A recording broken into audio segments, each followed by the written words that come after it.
where those who perceive truth may strive to make others see. A big, powerful America, and shoot them for what? On that continent, we are trying to forge a new identity for which we need each other. That they can do anything they want to us. We might not be back. I might be in jail. I might be anywhere. But when I leave, you can remember I said with the last words on my lips that I am a revolutionary.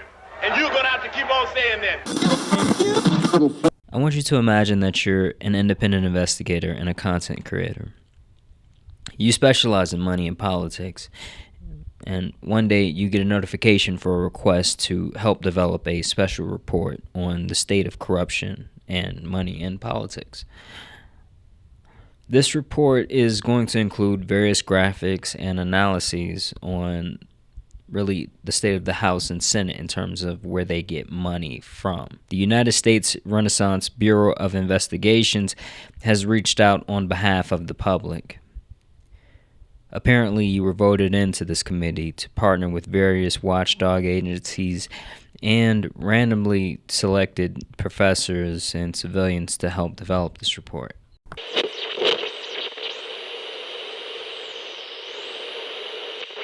Today we're talking about FBI and the Renaissance, and we'll be talking about the origin and how the FBI particularly can transform into a pro-Renaissance agency that helps lead the reform of government. The FBI has a controversial history, and the book I'll be referencing, G-Man by Beverly Cage, is a focus on J. Edgar Hoover, who is the founder of the FBI, for those that don't know. The FBI has been operating for 50 years without Hoover, but he had a tremendous impact on the agency as its founder, and this guy ruled the FBI for an astounding 48 years. When government workers were required to retire at age 70, he got an exception. He died as the head of the FBI. And as of March 2025, we have a new director, Kash Patel. Trump likely picked him under the assumption that he'd be a partisan loyalist, but I'd like to point out that really what led to Hoover's ability to stay in office for so long was to at least appear nonpartisan. And this is important for particularly where the FBI can go. I am aware that there's a restructuring going on as of March 28th, 2025, and despite the faults in how I believe things are taking place, I do believe that does leave opportunity for how we can rebuild from here. I'd recommend this book to anybody watching this, but Kash Patel as well. Regardless of whether my particular proposal for the transformation of the FBI goes anywhere, I hope that he aims to become a bipartisan pillar that many believed Hoover to be himself. As imperfect as Hoover was, I do not imagine that he would stand aside or assist while a president cast aside his oath to carry out law and really to place himself as a dictator of the law. As I said before, Hoover built and structured the FBI. Beverly's book is over 700 pages long, and these are by no means normal pages. This is really from experience in terms of a lot of the reading that I've done so far. These particular pages are dense. Every single page is filled to the brim with information.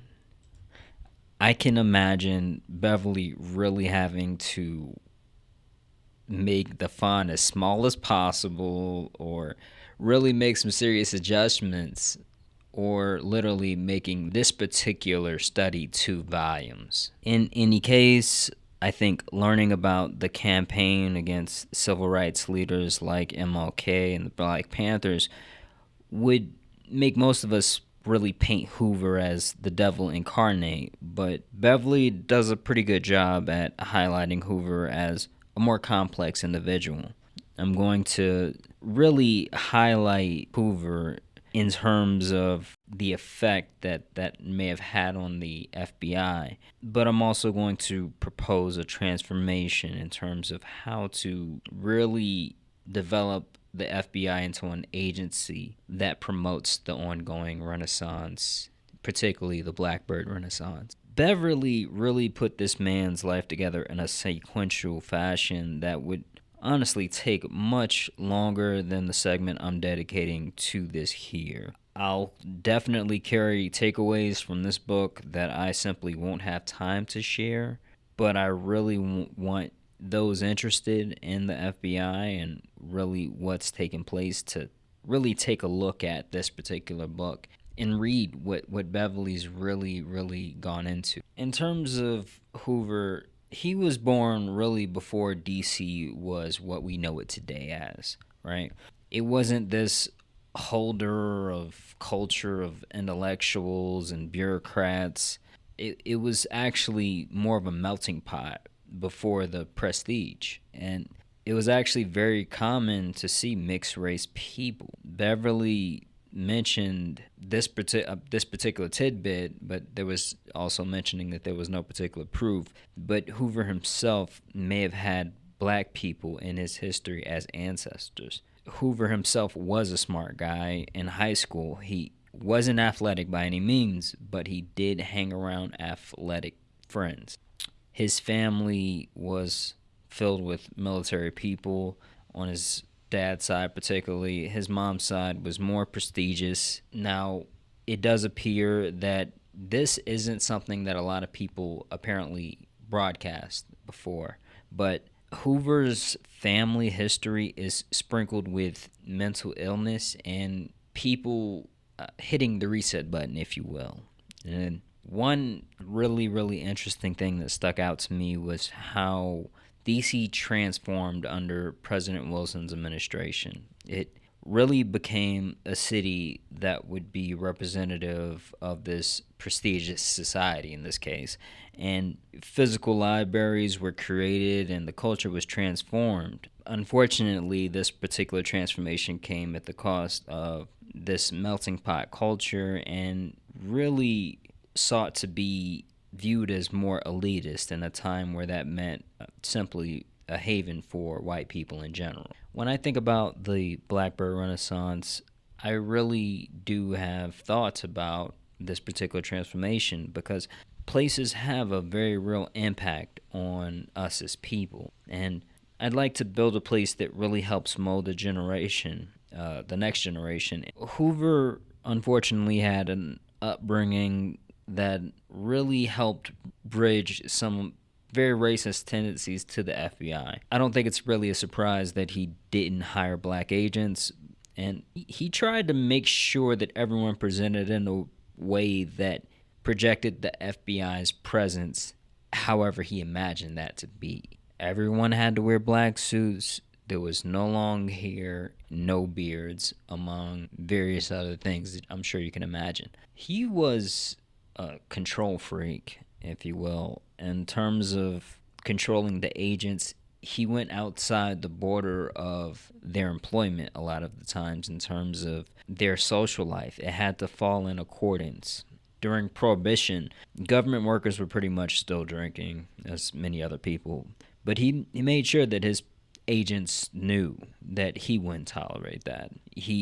At some point, he even fired this guy for having a girl spend the night while they were not married. He really created something close to a cult, and it would later be said that by the new leader, he had to struggle with a variety of things, but the culture was among the hardest to transform. People even talked like Hoover. One of Hoover's favorite tools was this idea of a field office inspection, right? So every office for the FBI will not be in DC, of course. You'll have them sprinkled around the country based on various factors. But Hoover used this idea of a field office inspection to keep everyone in alignment with how he sought the FBI to be. Now, in terms of his upbringing, he did have more positive influence from whatever mentors that he had, and this going from his brother to his uncle to his boss, while he worked in a library, they seemed to help craft a more rigid and structured man. And the more negative tendencies were probably sprinkled in there, but he really picked up a lot of the racist tendencies from the school, being primarily in school. And this is where he essentially adapted to this transformation that Washington was undergoing. He enrolled in the George Washington University, which had a revolving door with the government and the Congress, and he joined this fraternity, Kappa Alpha. And this particular fraternity was openly racist, but these guys, they broadcasted being supportive and even affiliated with the KKK. In fact, Kappa Alpha was where Hoover selected a lot of his agents from. Hoover started with the government as a file reviewer for the Department of Justice. He really excelled at this idea of documentation, going back to those positive influences from his mentors.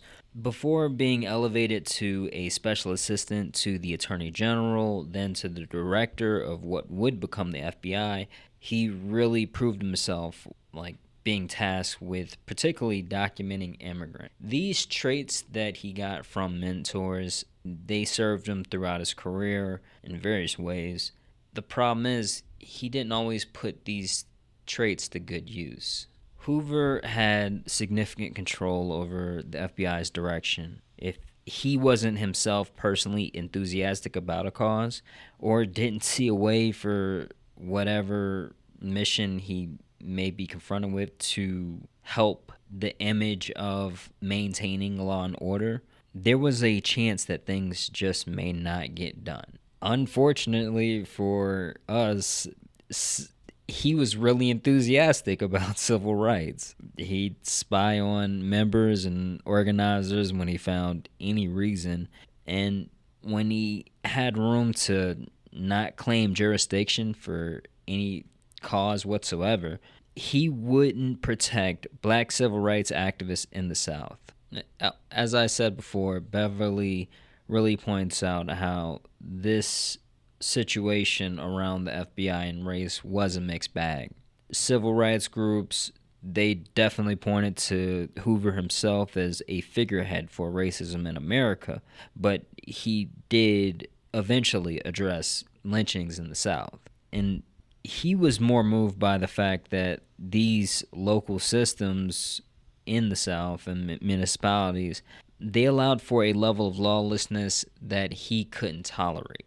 Hoover was eventually pressured into going after the Klan, and he faced significant pushback. Southerners, they did not like the FBI in their business, and the FBI, they managed to succeed in investigating several cases. We're talking about really just witnesses unwilling to cooperate, a town itself in terms of judges, the jury. They were all a challenge for gaining justice in the South. One thing I really picked up on was the fact that Hoover was a master politician.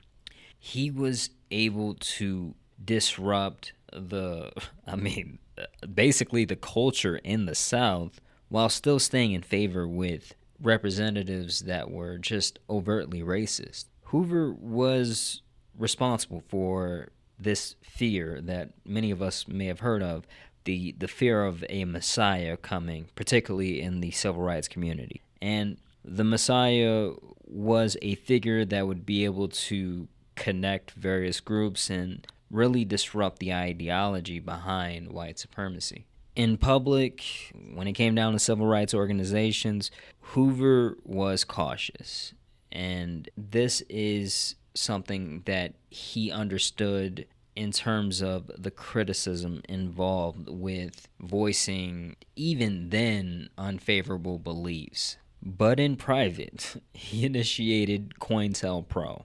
And for those that don't know, this is really a series and a system of just simply shady tactics. It included things like unlawful spying and just surveillance, but really it was just a series of tactics to break up an organization. There were instances where he would have literal cartoons drawn up about an organization. There were instances where he would have landlords not renew or outright cancel leases. It was bad. He even started surveillance organizations or surveillance programs that would lead to the assassination of Black Panther leader Fred Hampton. And this is from recruiting William O'Neill. And Fred Hampton, he started the Rainbow Coalition, and he really looked like a promising fit for this role of a black messiah in the civil rights movement. The feds, they trapped this guy, William O'Neill, who was really just a middle-class black kid, while he was driving drunk, and convinced him to spy on the Panthers for the FBI.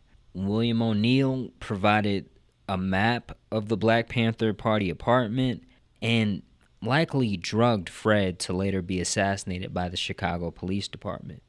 For those that don't know, the police that night fired 90 bullets in that apartment, and the Black Panthers fired one shot, likely a shot that originated from a man who was already dead. I think what a lot of people might not understand is that Hoover didn't only target civil rights organizations. He was, I'm not going to say equally, but fairly a close second was communist in terms of his particular passion. And this, for those that don't, he was much more vocal about this particular idea of really being against communists and communism.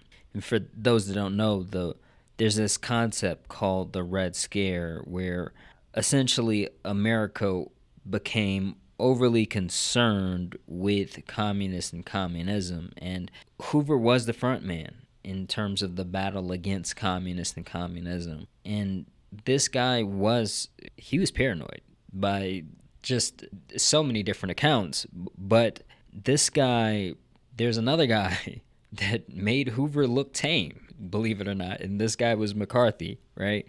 And McCarthy was a senator from Wisconsin, and McCarthy made some bold, baseless claims about communists and communism. And McCarthy would be on essentially just tour talking about how there were, let's say, for example, 500 government employees that were very likely going to be communists. And in that same tour, he would say, oh, it's 250. And these are completely separate speeches. But Hoover's watching this whole thing and thinking to himself, like, what's going on? Like, he was upset. Hoover turned against McCarthy, but that whole episode that really was McCarthyism, it made Hoover look sane. It made him look like the one who should be holding the reins, even though he himself was paranoid. The consequence of making Hoover look sane was essentially more power for the FBI to really partake in a lot of campaigns, and essentially Hoover painted a lot of the FBI projects, including including projects around spying on civil rights members, as being just elements of fighting communism. Now, Beverly didn't say this, but the idea of COINTELPRO could have essentially been a result of Hoover avoiding inactive agents who were tasked with fighting communists. He even used this particular power to target anti-war protesters. And the assumption was that communists were responsible for these particular protests. Hoover would go on at some point to document Japanese immigrants during this World War II period in our history. And this wasn't officially a COINTELPRO initiative, and it didn't seem like Hoover was a fan of what resulted in terms of the camps that these Japanese people were sent to. He had some problems. He had his own issues, but it does appear that at some point he started to learn lessons. We'll get into that a little bit later, but this idea of COINTELPRO, at some point he used COINTELPRO in the system to go after and break up the KKK eventually. Later on, a FBI agent would actually note that the best thing that came out of that period was Hoover going after the KKK. But in terms of abusing power, COINTELPRO was a tremendous stain on the Hoover legacy. And I mean, it was just shady tactics. It was really shady tactics. But there is one agency that probably took a lot of notes. That's right, the CIA, right? And when it comes down to the CIA, apparently I got to learn a little bit more about the history and really in regard to how it related to the FBI in general. Now, before the CIA, the FBI, they did expand into international territory, but President Truman decided to give authority to the CIA, and this idea was there was going to be a transition in terms of what happened outside the United States for that particular power to really go to the CIA. Now, Hoover, being a control freak, absolutely hated this decision and was very bitter. And in fact, he told agents in Latin America to destroy all the information they collected.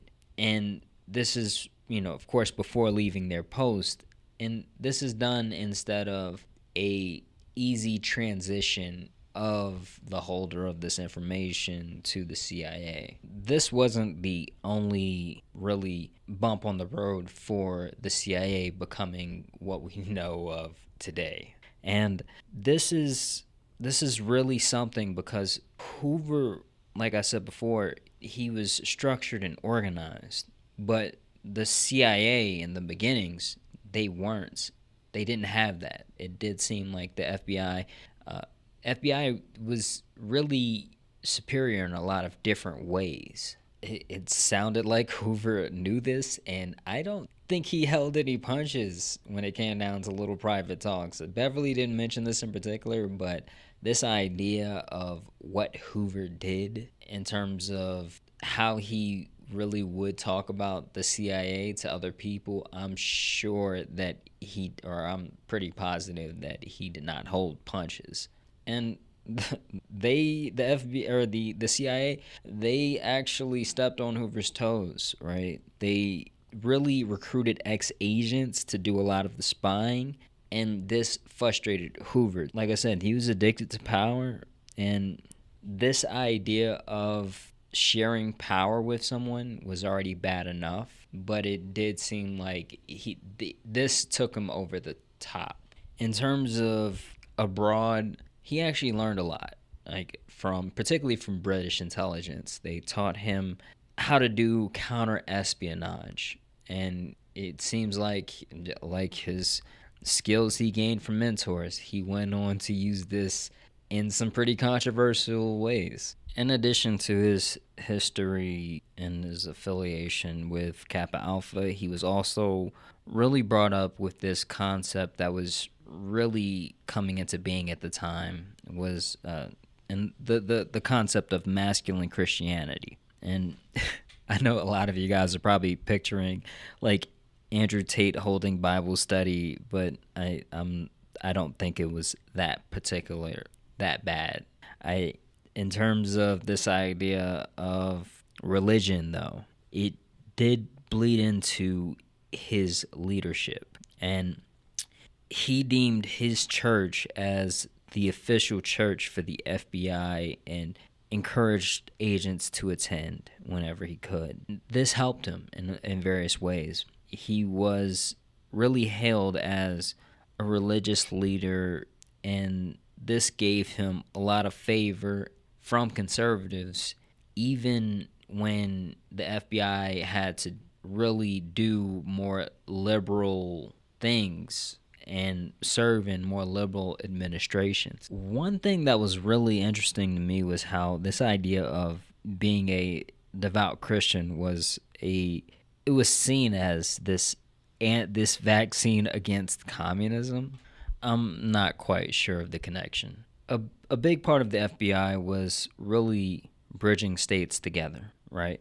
Hoover did this, but also in terms of in various ways, but his particular networks may have very well helped empower organizations like the John Birch Society. For those that don't know, this is a radical right-wing political advocacy group, and it was controversial for even while Hoover was up and running. And he, like I said, he was a master politician. He saw how this could damage his bipartisan image in terms of being particularly or individually connected to these particular organizations, and he separated and he split with them.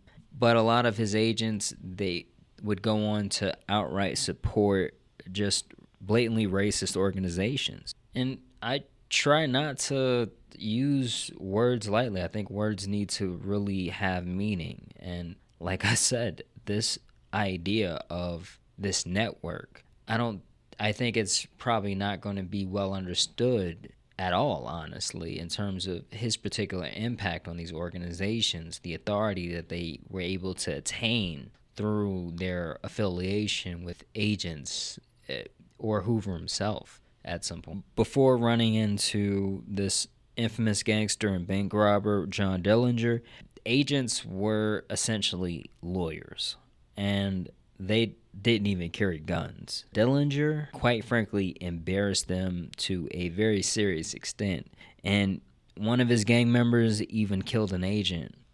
The FBI, they would correct course and eventually kill Don Dillinger, and Hoover had pretty much a wall of his accomplishments, and John Dillinger was really one of the shining stars on his belt.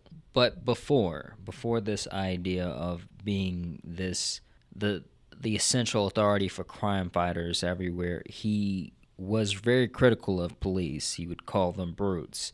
And after this transformation and image for the FBI, he really became one of their main advocates in Washington. And he was a master politician, like I said, in terms of creating and strengthening that connection and that network. He would actually send publications to police chiefs that would show them how to disarm bombs and other topics that were just involving law enforcement in general. He would use his particular position to teach officers and really gain influence just nationally, period. I think a good understanding would come from the idea of what we talked about in the South when Southerners were just rebelling against the FBI's influence. They actually created a school that was alternative to the education that Hoover provided.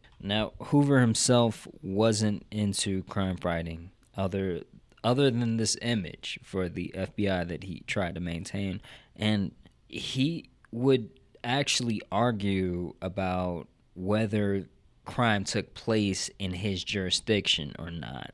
And he would often try to really just leave things to the local police. And this particular idea, as crazy as it sounds, when JFK was assassinated, he actually pushed the idea of this being a local crime. And at some point, he did have to investigate, and he actually seemed to take up this responsibility as being a leader of crime fighters and started to assign agents to protect VIPs. Before really being known for spying as they are today, the FBI was actually more known for killing and interrogating people and potential suspects. Hoover always managed to focus on really technology and knew how they would take a critical role in crime fighting. He built out the fingerprinting system, and he also invested in more advanced facilities. And honestly, given the surveillance that goes on today, it's hard not to say that he'd have an actual field day. Now, the FBI had really a turbulent history with media. Now, Hoover put a lot of value in public opinion. So this element of course, being a control freak mixed with valuing public opinion, it had some, we'll call them very serious implications. He really became good friends with at least one reporter who helped paint him and the FBI in a positive light. And he also staged arrest. He wanted to look like he was on the ground fighting crime to fit this role as really the director of this organization. And at some point, the FBI, they came to break big screen. And Hoover wanted to use this opportunity when he was approached about a film to transform public opinion. Now, this particular film was called G-Man, and it was actually successful. Public opinion was successfully swayed, and this wasn't really the end for this particular relationship, though, because Hoover, he went on. He created books about really fighting communism and just the FBI in general that sold pretty well. At some point, he was accused of pocketing the profits and not really sharing the profits with the government or the agency in any way. I don't have any indication to say that he was particularly corrupt in any way, shape, or form besides just having it really out for civil rights organizations and communists in general. But at one point, he did attack Hollywood as being propagandist for communists in general. And this was, it was a shit show. It was a witch hunt that included all different types of actors, and this did not pan out. Later on, growing older, eventually got a TV show, but it didn't go so well, and it seemed like age was really catching up to him. Hoover was criticized while he was alive with working with the government and after he passed away. And in the beginning, he was criticized based on this, we talked about how he was a file reviewer. He also helped really organize raids, and he was accused of spying and overreach in that particular case. And that was really the first of many different accusations to be thrown. And this idea of what he would do, he wasn't really upfront about, or it wasn't disclosed. I won't even particularly blame Hoover for this particular idea of the FBI's expansion and power not being relayed to the general public or Congress at all.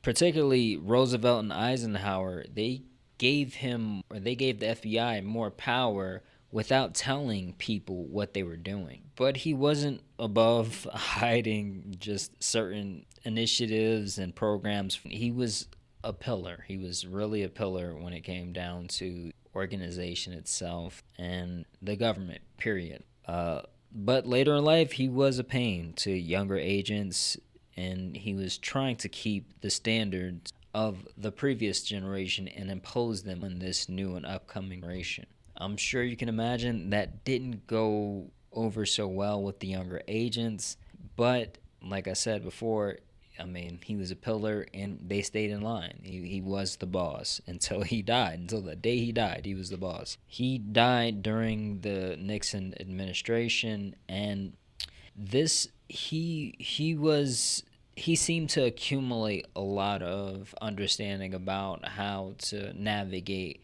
different administrations. And Nixon tried to really promote Hoover to do certain things under the radar, and Hoover, having the understanding that he had in terms of having his hands smacked so many times, asked Nixon, hey, look, if you want this done, provide it in writing and I'll do it. So Nixon, of course, did not want to provide anything in writing, especially when he was doing some very shady things.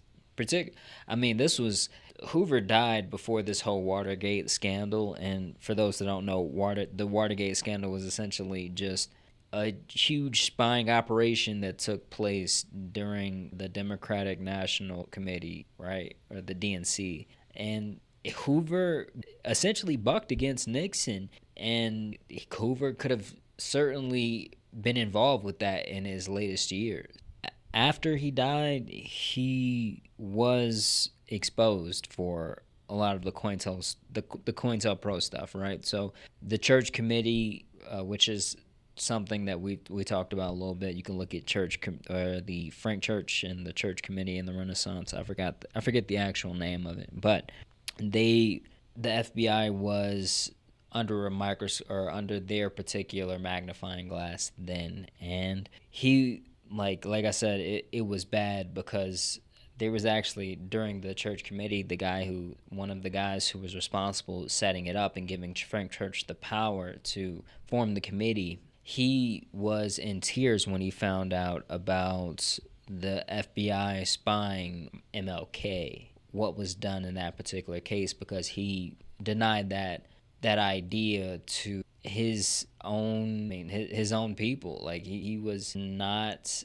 when it came down to him denying this, his own family made claims that the FBI was doing this, and he was astonished. He was simply in denial. And this was one of the really, like I said, when it comes down to that stain on the record, COINTELPRO and a lot of what he did with the Civil Rights Committee, that made up a huge bulk. There was a lot of pressure to blame Hoover as the ringleader of all these misdeeds that particularly the church committee came up with, but I would say that is a significant stretch, because there were a string of presidents and government officials that were okay with letting it continue, at least in some cases. I'm sure they took actual part in what was going on. These scandals, they were operating in a system that was still around, and is a lot of it probably still likely a lot of it still is around today. They're currently, at least before Kash Patel, they were building a new FBI quarters, and they were going to remove Hoover's name from that new FBI headquarters. And it's hard not to say that this is for a good reason, but when it comes down to Hoover's legacy in general, that shouldn't be the only thing that we talk about in terms of his legacy.